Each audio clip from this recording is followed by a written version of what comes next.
todos, la mayoría somos adultos de acá, vivimos en un contexto de país donde uno estaba convencido de que si era honesto, trabajaba, estudiaba, era solidario, le iba a ir mejor. Lamentablemente esa Argentina no existe más. Hoy, según algunos estudios recientes, solamente el 5% de los argentinos piensa que el estudio es sinónimo de movilidad social. La mayoría de los argentinos piensan, niños, jóvenes y adultos, que en este país la movilidad social ascendente es por la corrupción, el acomodo, la herencia. No hay futuro si no cambiamos el contexto.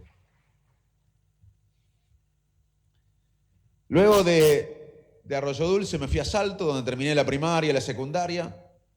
Vine a Buenos Aires a estudiar medicina y tenía un plan en mi vida. Quería ser médico y luego quería hacer la residencia. Tenía un plan de 10 años para mi vida, como cualquiera de ustedes. Las personas tenemos planes. Y en la Argentina no podemos tener un plan de país, un proyecto estratégico, ni de 4 años. O sea, fíjense que nosotros, cada uno de ustedes cuando puso su comercio, cuando puso su pyme, cuando se esforzó, tenía una meta. Un chico de 17 años que quiere ser médico y luego ser especialista en algo, tiene que planificar 10 años, una década. Y como país no podemos planificar ni 4 años.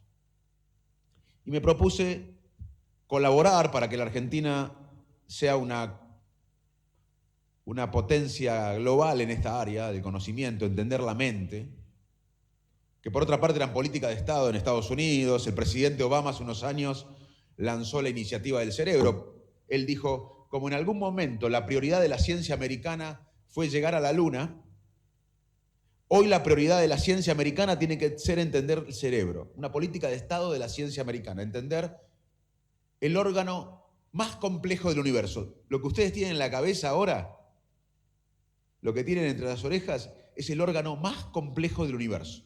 Ni la computadora más sofisticada en la actualidad le llega al tobillo a nuestro cerebro en lo realmente importante para los seres humanos. Las computadoras nos superan en muchos temas, en analizar grandes datos en poco tiempo, en hacer trabajos robotizados, automáticos, pero no nos llega ni al tobillo al cerebro humano en lo importante, en la empatía, en el proceso emocional, en el liderazgo, en la compasión, en la creatividad en un contexto que cambia permanentemente.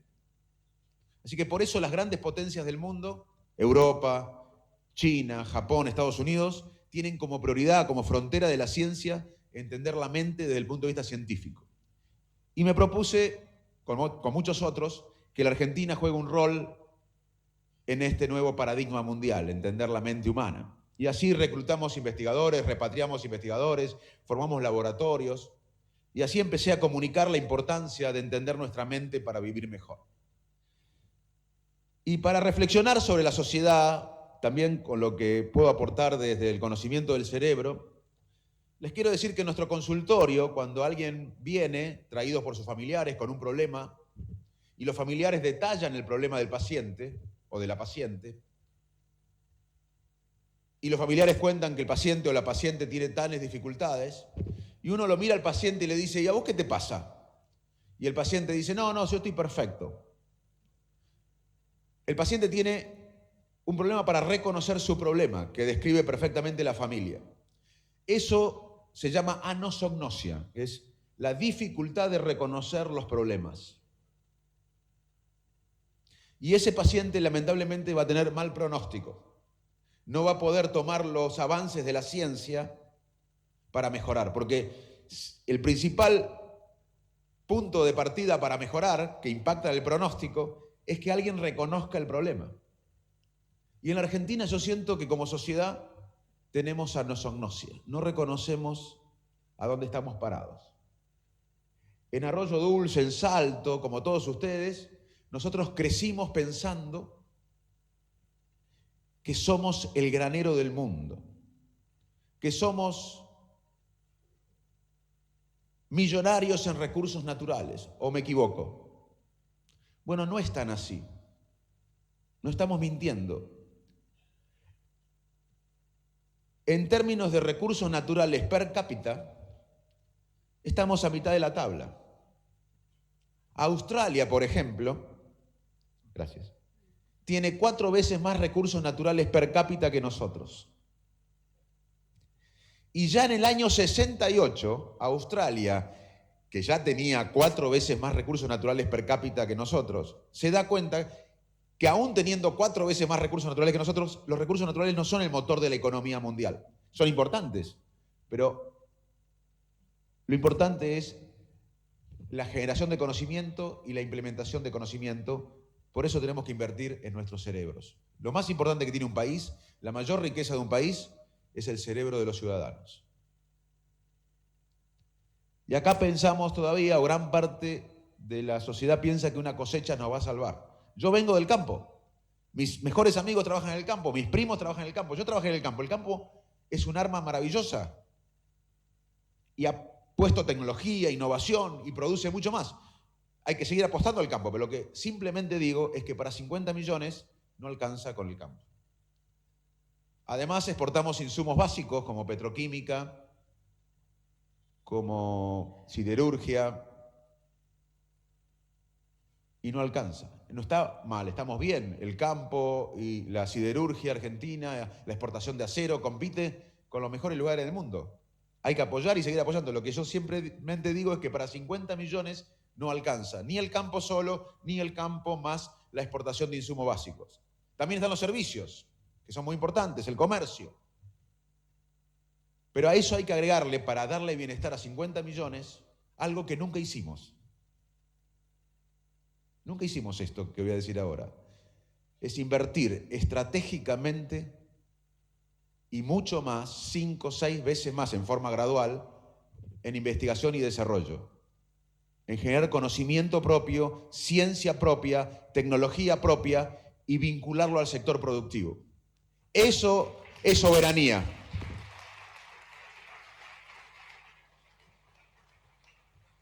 Argentina invierte en ciencia y tecnología alrededor de 0,5 del PBI, del Producto Bruto Interno.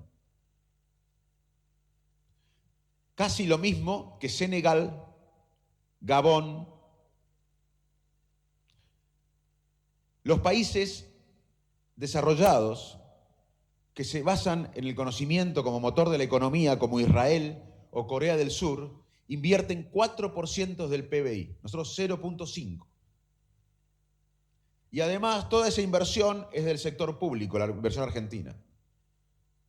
Falta inversión privada. Y no es que los privados sean malos, ni que entiendan, es que al no tener instituciones, al tener crisis permanentemente y al no tener incentivo, claramente no hay inversión del sector privado en lo que genera desarrollo en los países, que es tener investigación y desarrollo de alta calidad y vincularlo al sector productivo. Eso aliviaría tener esa cuarta pata, además de los servicios, de los insumos básicos y del campo, tener esta pata de generar conocimiento propio y tecnología propia de alta calidad y vincularla a la producción, aliviaría a todos los sectores, porque siempre le exigimos a los sectores de los servicios, del campo o de los insumos básicos. Les cuento que Ghana y Corea del Sur, hace décadas, tenían el mismo ingreso per cápita en ambos países. Y ambos invertían muy poco en ciencia y tecnología, en investigación y desarrollo. Ghana, alrededor de 200 y pico de dólares. Ghana siguió igual, invirtiendo lo mismo en investigación y desarrollo, y Corea empezó gradualmente a invertir mucho más y estratégicamente a llegar al 4% del PBI. Recuerdo que Argentina, 0,5. El ingreso per cápita en décadas en Corea del Sur aumentó 16 veces con respecto a Ghana, alrededor de 18.000 dólares. Entonces, al tener un proyecto de país, que es encarar el rumbo del conocimiento, entender que los países que invierten más en investigación y desarrollo son los más desarrollados, al tener ese proyecto de país, al tener un horizonte, que es lo que nos falta a los argentinos, ahí empieza a tener sentido todo. Para eso necesitamos instituciones sólidas, transparentes, fuertes. Para eso necesitamos una geopolítica que ayude. Para eso necesitamos un pueblo educado. Porque para exportar materias primas no necesitamos un pueblo tan educado. Corea del Sur necesita un pueblo educado porque exporta tecnología, exporta esto, crea celulares. En la Argentina exportamos software. Está muy bien. Pero hoy, en el mundo actual, exportar software y comprar un celular es casi parecido a cuando exportábamos lana y comprábamos suéter. Yo quiero hacer estos celulares. Hoy podríamos decir que no todo el software, pero una parte del software es commodity. Si no entendemos esto, si no tenemos un plan realista, pero un sueño colectivo, en 10 años les aseguro que vamos a estar acá hablando de los mismos temas y con una nueva capa de pobreza.